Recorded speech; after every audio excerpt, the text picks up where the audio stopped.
Junior রয়েছে under 14, ঠিক আছে।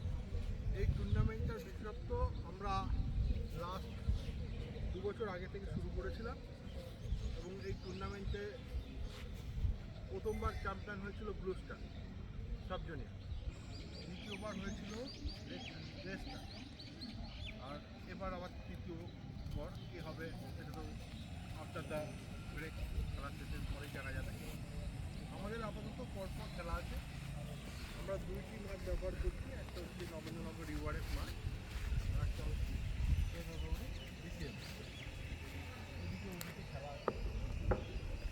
আমাদের অরেঞ্জ ক্লাব অ্যান্ড গ্রিন স্টারের মধ্যে আজকে ইউআরএস ক্লাব গ্রাউন্ডে প্রথম খেলা স্টার্ট হচ্ছে।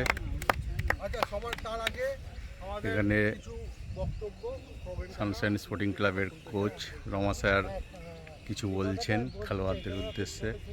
ইউআরএস ক্লাবের কর্মকর্তা কিছু বক্তৃতা দিচ্ছেন। তোমাদের খেলা খুব খেলোয়াড় ইচ্ছিত মনোভাব নেই, মানে খেলোয়াড় হিসেবে যে কোনো ফাউল প্লে না করা এবং বাজে বল না দেওয়া ইত্যাদি এই জিনিসগুলো তোমাদের মাথায় রাখতে হবে। আর একটা কথা তোমাদের বলবো, সবসময় বলি খেলা শুরুর সময় যে তোমরা যখন খেলছো তখন মাঠটার জন্য একটু যত্ন নেবে। যেই মাঠে খেলো, তোমাদের নিজেদের মাঠে খেলতে পারো, যে কোনো মাঠে খেলো, মাঠটা যেন সুন্দর থাকে, মাঠে যেন কোনো রকম নোংরা কেউ না ফেলে, এটা তোমাদের দেখার দায়িত্ব। এই কথা বলে আমি তোমাদের খেলা সুন্দর হোক, কেউ না কেউ জিতবে কেউ হারবে, তার জন্য দুঃখ করার কিছু করার নেই, পরবর্তীকালে আবার কেউ যেতে। সুতরাং খেলাটা যেন খেলোয়াড়ের মতো হয়, এইটাই আমরা কামনা করব, ঠিক আছে।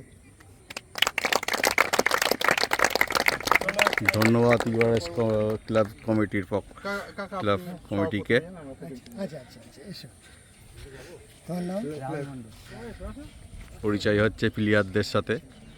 সানশাইনের কর্মকর্তা রমাপ্রসাদ মুখার্জি আছে, ইউআরএসের ক্লাবের কর্ণধার আছে, তারা পরিচয় করছে।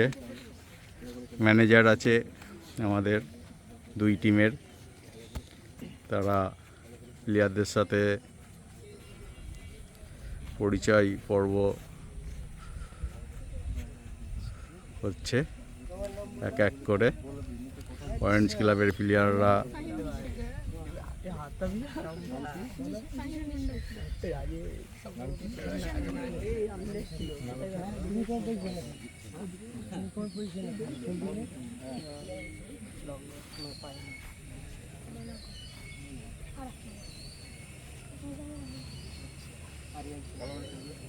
খুব সুন্দর মাঠের পরিবেশ, ঠিক আছে।